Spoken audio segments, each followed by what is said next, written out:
नमस्कार, मी कृपा Sapkal news uncut मध्ये आपलं स्वागत करतेय। बातमीपत्रात आढावा घेऊया टॉप 10 घडामोडींचा।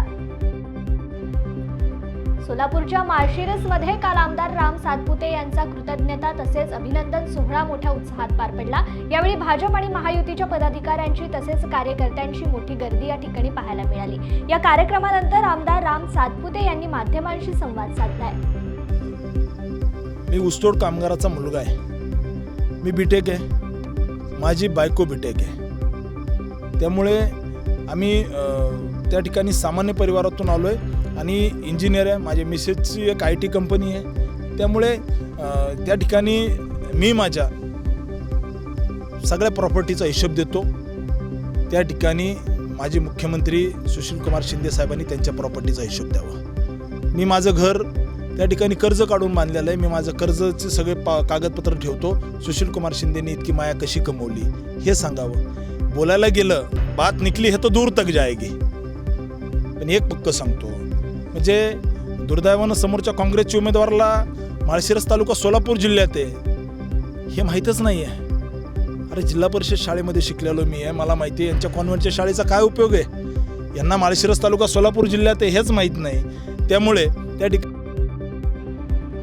साताऱ्यात महायुतीचा उमेदवार अजूनही जाहीर झाला नसला तरी खासदार उदयनराजे भोसले यांनी भाजपाचे अधिकृत उमेदवार अशी तयारी सुरू केलेली दिसते। शहरातील पोवई नाक्यावरील रजताद्री येथे खासदार उदयनराजे भोसले यांच्या निवडणुकीसाठी वॉर रूम तयार करण्यात आली असून या ठिकाणाहून सातारा लोकसभा मतदारसंघातील विधानसभेनुसार मतदार यादी, सोशल मीडिया कक्ष, उमेदवारीचे पोस्टर, बैठका याचे सर्व नियोजन या ठिकाणी केलं जाणार आहे।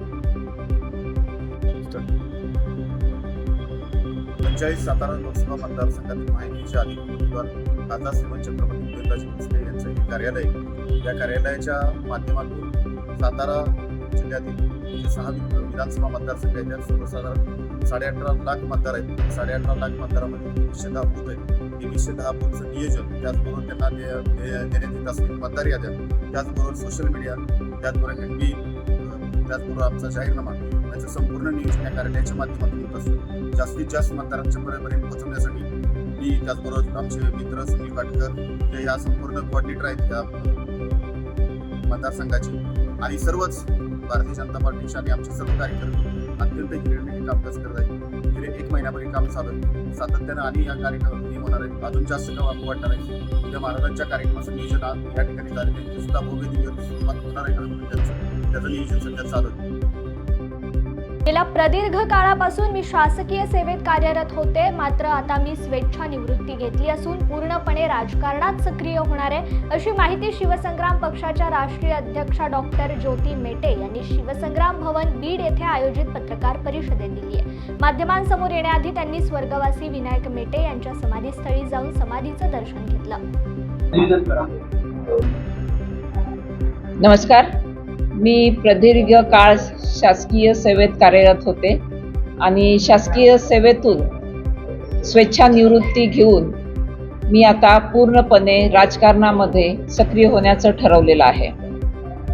लोकनेते स्वर्गीय विनायकरावजी मेटे साहेब यांच्या दुर्दैवी अपघाती निधनानंतर सामाजिक जीवनामध्ये निर्माण झालेली पोकळी भरून काढण्यासाठी मी कार्यरत व्हावं असा सातत्याने माझ्यावरती दबाव होता।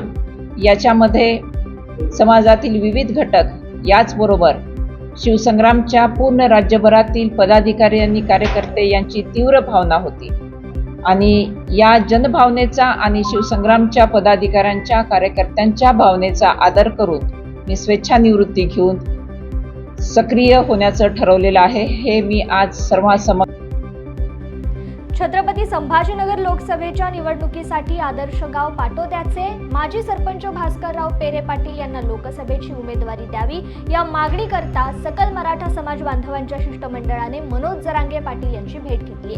मराठा समाज सहित 18 पगड जातीचे प्रश्न खऱ्या अर्थाने सुटतील असा दृढ आशावादही सकल मराठा समाज बांधवांच्या शिष्टमंडळाने मनोज जरांगे पाटील यांच्याकडे व्यक्त केला।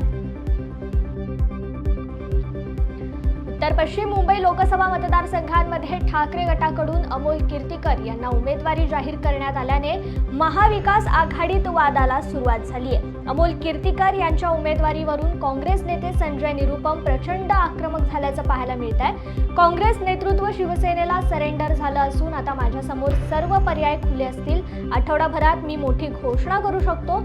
आता आरपारची वेळ आली असल्याचं निरुपम म्हणाले. सोयगाव तालुक्यातील जरंडी गावातील महात्मा ज्योतिराव फुले विद्यालयाच्या वतीने मतदान मार्गदर्शन व नागरिकांमध्ये जनजागृती करण्यासाठी गावातून प्रभात फेरी काढण्यात आली. यावेळी विद्यार्थ्यांनी घोषवाक्य देऊन गावात मार्गदर्शन करण्यात आले. यावेळी शाळेचे मुख्याध्यापक व इतर शिक्षक वृंद या रॅलीमध्ये सहभागी झाले होते. नाशिकच्या नांदगाव तालुक्यातील परधडी घाट शिवारात बेवारस पुरुषाचा मृतदेह सापडला असून मृतदेह पूर्णपणे कुजलेल्या अवस्थेत आढळून आला असून मृत व्यक्तीची हत्या की आकस्मिक मृत्यू या संदर्भात तर्कवितर्क केले जातात. नांदगाव पोलिसांनी मृतदेह ताब्यात घेत अकस्मात मृत्यूची नोंद केली आहे. या बेवारस आढळलेल्या मृतदेहाच्या नातेवाईकांचा शोध नांदगाव पोलीस करतायत. उदगीर तालुक्यातील लोहारा येथे कार व ट्रकचा भीषण अपघात झाल्याची घटना काल 3 ते 4 वाजेच्या दरम्यान घडली. सुदैवाने या अपघातात जीवितहानी झाली नाहीये. सूत्रांकडून मिळालेल्या माहितीनुसार लोहारा येथे कार क्रमांक MH34 BR 9293 व ट्रक क्रमांक MH17 BY 7367 या वाहनाचा अपघात झाला. या अपघातात कोणतीही जीवितहानी झाली नसली तरी कारचं मात्र मोठं नुकसान झालंय.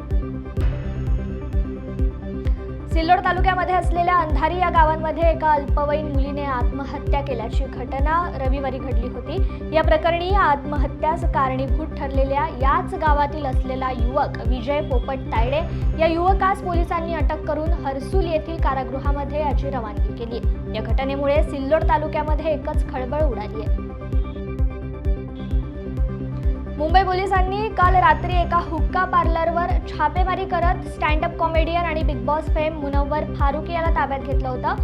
हुक्का पार्लरमध्ये तंबाखूजन्य पदार्थांच्या सेवनाची माहिती मिळताच पोलिसांनी ही छापेमारी केली होती. ताब्यात घेतलेल्यांच्या यादीमध्ये मुनव्वरचा देखील समावेश होता.